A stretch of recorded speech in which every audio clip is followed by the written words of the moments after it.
Elle est reconnue aux quatre coins de la planète pour son travail de documentariste. L'activiste et chanteuse abénaquise Alanis Obonsawin célèbre ses 92 ans avec une rétrospective au Musée d'art contemporain.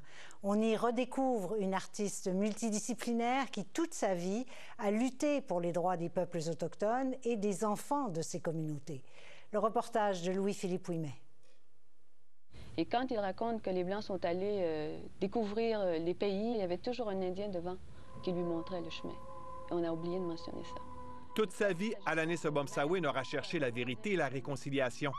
Ses chansons et ses 65 films documentaires ont été des pas de géante pour les peuples autochtones. Je me trouve chanceuse d'être ici parce qu'il y a eu des changements énormes pour nos peuples. C'est un autre temps, surtout au niveau éducationnel.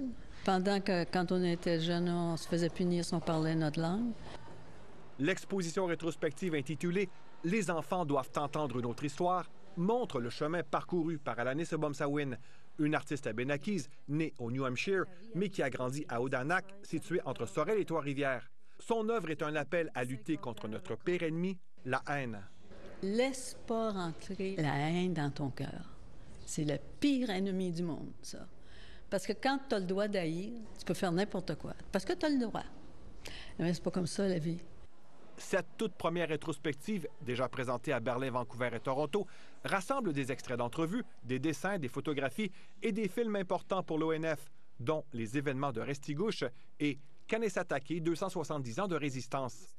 C'est ça la vraie histoire du Canada. Quand il enseignait l'histoire du Canada, puis c'était les sauvages qui avaient scalpé les pauvres Blancs qui sont venus ici, puis tout plein de menteries, bien, ça, c'était pas correct.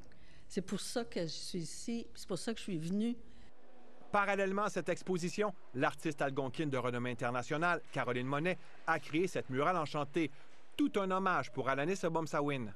Elle a eu un impact vraiment positif sur moi, sur les prochaines générations, sur les artistes qui font partie de la murale. Je vois Alanis comme le printemps, c'est le renouveau, elle est tellement élégante, excentrique aussi. Excellent. Alanis Obonsawin, 92 ans, a encore beaucoup à faire et elle n'a pas dit son dernier mot. Tant que je vais avoir de la santé, je vais travailler pour le mieux, surtout pour les enfants.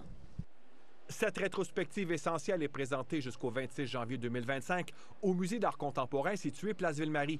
Une façon de dire à cette pionnière merci ou en abénaki, Oléoné.